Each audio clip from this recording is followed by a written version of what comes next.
Hi all, Rick here, looking into one of the eeriest locations that is so only thanks to the stories told there. The unfortunate twin station of Deep Space Nine. The listing Empok Nor is an iconic haunting episode of Deep Space Nine in an unexpected psychological thriller twist. But unlike DS9, Empok never rose above its dark history and instead only bore witness to a series of unfortunate events. You could almost say it was cursed. Now, of course, the tilting of the station is merely to suggest its level of abandonment and disrepair, as there is no up in space and therefore the station could be at any angle, and as long as the internal gravity was online, it would be the right way up. For the sake of orbiting planetary bodies, stations were often oriented more or less so that their top aligned with the planet's north, but there was really no real rule that said they had to function this way. I digress. The Nor class station was located in the Travas system, a Cardassian-owned territory since at least 2364. After Cardassia pulled out of Bajor in 2369, Travas, being only 3 light-years from Bajor, was one of the nearest systems to the border.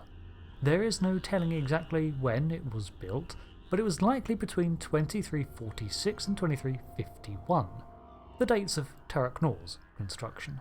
This means that until 2369 it likely functioned as an ore refinery in the same way as Terok Nor did, perhaps working with different materials and exporting different refined cargo.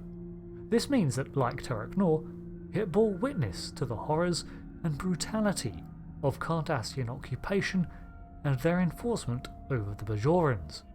After 2369, this part of its operation would have been shut down, and instead it was used as a military outpost along the border.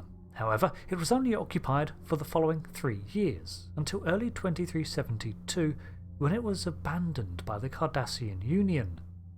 But why give up such a notable station along the border with Bajor, especially when there was a Starfleet presence nearby? Well, for a start, the Klingon Empire upped their aggression against the Cardassian Union in this time, so priorities shifted. While Starfleet showed no interest in pushing Cardassian borders, as Bajor itself was merely a Federation ally, not a member world, and frankly, not as much of a threat as the Klingons. Therefore, more resources would have to be diverted to stationing the front lines in their war. Secondarily, the station itself was a Nor type. While we have no canon answer, Nor type stations were labourer, workforce, workhouse type stations. In fact, there is speculation that Nor means exactly this in Cardassian, something akin to work, to labour, a functional installation like a mine, refinery or factory. These stations were designed to hold large quantities of workers to operate their refineries and processing centres for raw materials, while providing plenty of points of cargo management and transfer. While they had a military edge, because the Cardassian Union is a militant state, their function is useless without their workforce, and like I said, Bajor is only 3 light-years away. But now the Union lost access to Bajor. So, between 69 and 72, in those 3 years where it remained under Cardassian purview, the station was allocated to the First Order's 3rd Battalion to see the biogenic experiments take place there. We see the end results of one of these experiments in the show, but who knows what else unfolded here. The 3rd Battalion was home to the infamous xenophobic and fanatically loyal soldiers of the Union, with the motto, "Death to all." In such a state-first mentality, that says something about the mind of these members. In fact, one of the experiments performed there was to enhance their combat prowess, simply by turning up their aggression and xenophobia through the use of psychotropic drugs. This substance was long-lasting and would remove remorse, empathy, and dampen any emotion not conducive to killing, while preserving their tactical mind. However, The experiment was deemed a failure, but these subjects still had their uses. In 2372, when the station was abandoned, the 3 3rd Battalion soldiers were dosed up and then cryogenically frozen, set to awaken as a booby trap. Only the truly zealous believers of Cardassian exceptionalism would volunteer for this fate. Or perhaps they didn't have a choice.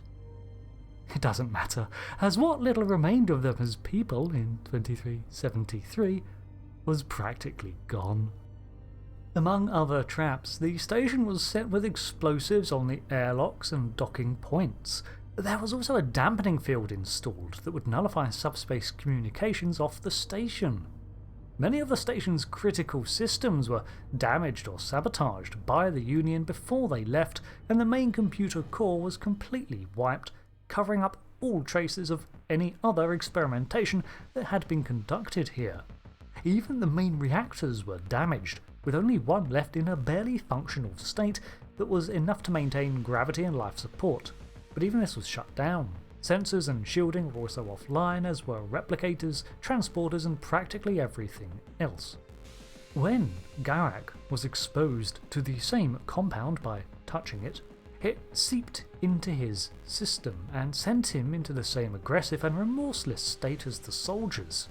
It was definitely chilling to see Garak, who always seemed dangerous beneath the surface, gradually become more unhinged as he leaned into and even enjoyed the game of tactical wit he found himself in. The darkest parts of him, which we knew were always there, were allowed out to play, and he almost won. Fortunately, he was recovered and sanity restored to him as the compound was flushed from him, but the damage was done. He had already killed crewman Amaro, and left Nog with lingering issues regarding the Cardassian. In 2374, the station was selected by Nog and Quark as the site of a prisoner exchange with the Dominion. The Vorta, given for the First Lady of Ferenginar, Ishka. This trade, however, backfired when Kievan was killed, but the Ferengi managed to secure not only Ishka, but the Vorta Yelgren too. Leaving the animated corpse of Kievan on Empok Nor, they added to the dead on the station. A year later, Gul Dukat formed his cult of the wraiths and took his followers to Empok Nor, offering it the first real renovation since its abandonment. They managed to repair a fusion reactor and disarmed the booby traps there, actually transforming the station into a somewhat habitable colony, although it required support from Bajor to supply it. This too, however, would not last, as within a month it became apparent that Dukat was exploiting the Bajorans for his status, and was soon chased out of Empok Nor. The followers therefore deserted the station in time, leaving it once more to fall into ruin. Had he had his way, the flock of Bajorans, who had been duped into believing the wraiths were not malevolent, would have all perished by his command too. And this is the last appearance of the station in the canon timeline. Since 2372, the Cardassian Union has washed its hands of the facility, but such a free prize was obviously too tempting to ignore, hence their insurance and rigging it with defences and traps after they left. In the first splintered timeline of novels, it sees a little more development, with a salvage team sent once more to retrieve its functional fusion reactor. However, Androsis salvagers had already beat Starfleet to it, and a skirmish broke out which made the reactor too fragile to transport. Instead, the whole station of Empok Nor was secured and towed to Bajor, and placed in orbit of the 7th planet, Kiyara. From here, it acted as essentially spare parts for Deep Space Nine, and was gradually cannibalized.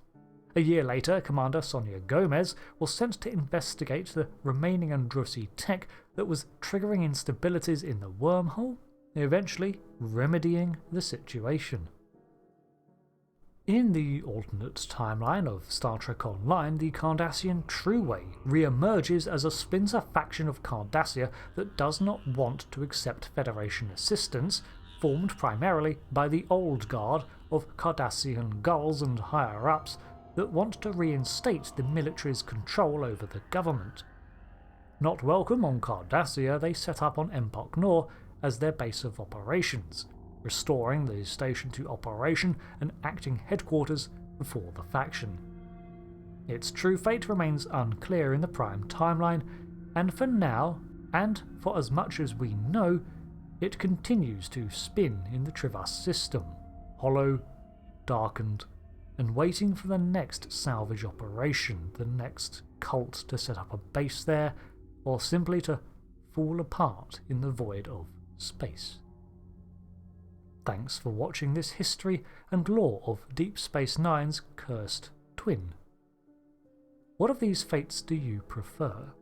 Honestly, I morbidly want it to still be out there, spinning away and attracting all sorts of nefarious events. I like the derelict station trope too much to see it be redeemed or scrapped. So until the next video, thanks again, and goodbye.